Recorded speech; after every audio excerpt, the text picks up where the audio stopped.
A gente está de volta com um assunto sério, o doping que acaba com a vida do atleta. Passei por 3 Olimpíadas e olha, é um momento tenso, Glenda, que você acha, mesmo limpo, você acha que pode ser pego. Vamos acompanhar as imagens do drama de Ben Johnson.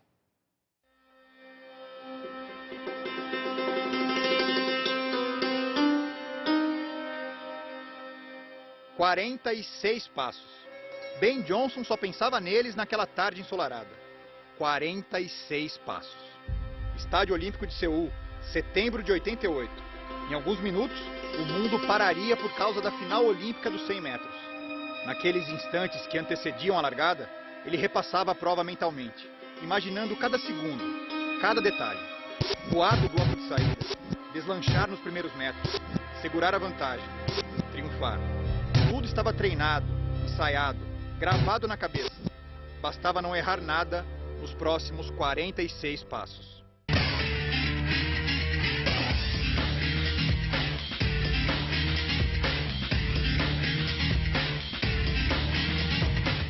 ...46 passos perfeitos. Foi exatamente o que Ben Johnson precisou para vencer com extrema facilidade e destruir o recorde mundial. 100 metros, 9 segundos e 79 centésimos. Quem testemunhou aquela cena no estádio não esquece. Foi uma gritaria geral, todo mundo comemorando como se fosse um gol. O 9,79 então era uma coisa impensável na época. As pessoas que faziam aqueles prognósticos, as universidades da Alemanha e tal, ninguém esperava uma marca dessa. Johnson sabia disso e foi enfático na entrevista após a corrida. Disse que ninguém jamais apagaria aquela incrível façanha. Às 7 horas da manhã do dia seguinte, um médico bateu a porta do quarto de Ben Johnson na Vila Olímpica. Ele trazia a notícia do maior escândalo de doping da história.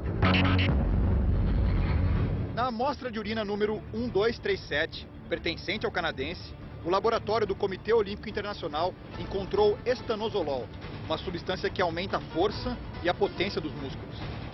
Mais tarde, o resto do mundo recebeu a chocante notícia. Ben Johnson of Canada has been caught taking drugs. A superação não passou de fraude naquilo que o homem tem de pior. A tentação de enganar e mentir para levar vantagem. Adeus à medalha, ao recorde, ao prestígio. Aqueles 46 passos transformaram Ben Johnson no maior vilão da história do esporte. O nome dele virou sinônimo de trapaça, sinônimo de doping.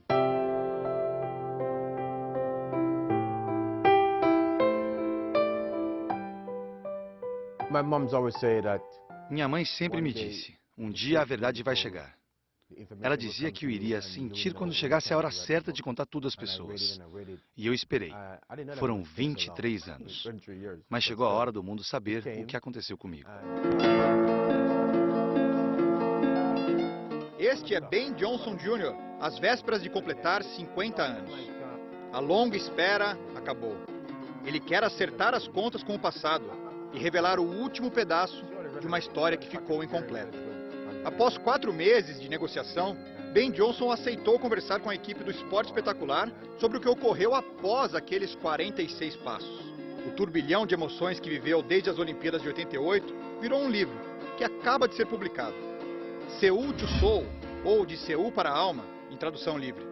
As informações ali contidas são reveladoras. Eu derramei algumas lágrimas escrevendo esse livro.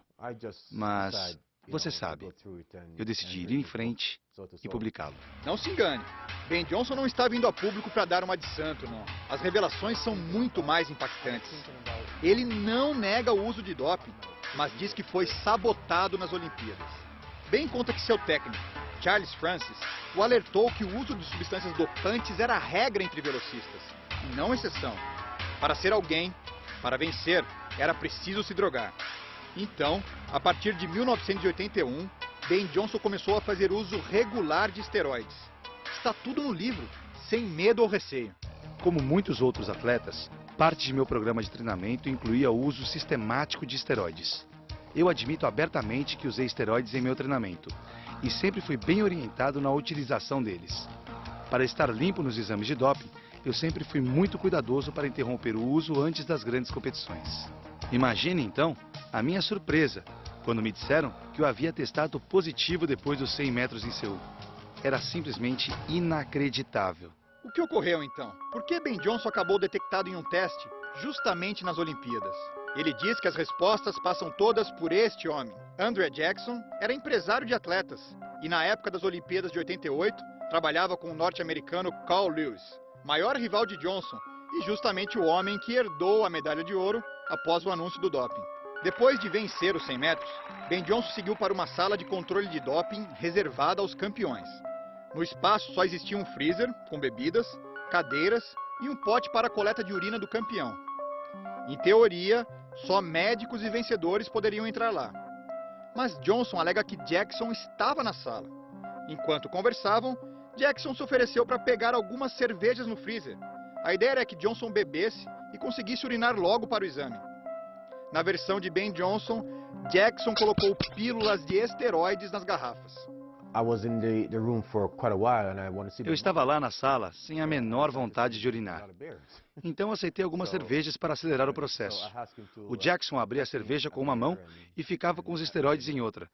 E aí jogava dentro da cerveja. Eu achei que não era nada. Fiquei 6 horas trancado lá. Tomei umas 4, 5 garrafas, todas servidas pelo Jackson. É um relato que cria certas desconfianças e muita gente pode achar até difícil de acreditar.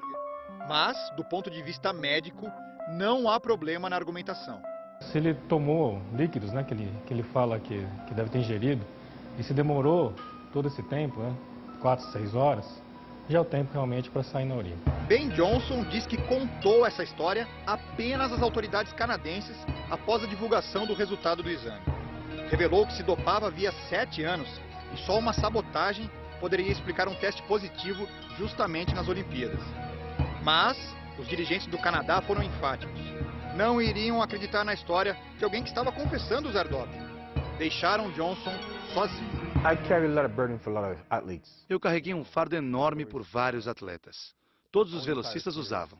A Federação Internacional sabe disso, mas resolveram me crucificar. Virei o único culpado. 2 anos depois, Johnson tentou voltar a competir, mas foi novamente flagrado em controles de doping e acabou banido do esporte. O que se viu a seguir foi um festival deprimente de ações para se manter na mídia. Ele chegou a correr contra cavalos, deu treinos físicos à Maradona. Só que nada apagava a imensa mancha de seu currículo. Depois de tantas tentativas frustradas de permanecer no meio esportivo, Ben Johnson optou pela reclusão total. Ele passou os últimos 15 anos longe dos holofotes aqui no Canadá e não podia nem ouvir falar em Olimpíadas. Ben Johnson afirma que não assistiu a nenhuma edição dos Jogos Olímpicos desde 88. Ele conta que teve uma depressão séria e ver esportes na TV só aumentava o desespero.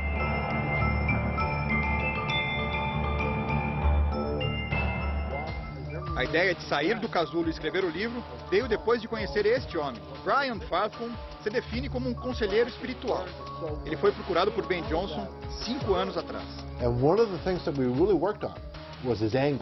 Uma das coisas que eu mais trabalhei com ele foi a raiva. Ele tinha muita raiva. Era um vulcão. Olha as entrevistas dele nos últimos anos e você vê a tensão, a agressividade. Ele queria ajuda, queria mudar. Brian conta que nas conversas com Johnson, apresentou a proposta de um livro, para que ele voltasse ao passado, revivesse os dramas e contasse a própria versão para o caso de doping. Seria como uma terapia. Aparentemente, deu certo. Eu me sinto muito melhor agora. Nunca estive tão bem nos últimos 23 anos. Parece que tirei um peso enorme das costas, um fardo gigante. Agora eu posso me defender, dizer para as pessoas, vocês não sabem nada do que ocorreu naquele dia. André Jackson é hoje executivo de uma companhia de mineração na África e não foi encontrado para comentar as acusações de Ben Johnson. Carl Lewis, hoje reconhecido como campeão olímpico dos 100 metros em 88, também não quis se pronunciar. Em 2003, documentos mostraram que Lewis foi flagrado em exame antidoping antes das Olimpíadas de Seul. Pior, os dados foram acobertados pelos americanos. Por fim, Carl Lewis confessou ter usado substâncias proibidas, mas não perdeu nenhuma das 10 medalhas olímpicas que possui. Ben Johnson diz não querer aquele ouro de volta.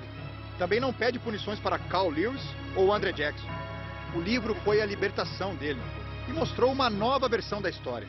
Acredite em seu relato, quem quiser. Foram apenas 46 passos, e eles o atormentaram por 23 anos. Agora, a grande corrida de Ben Johnson parece ter chegado ao fim.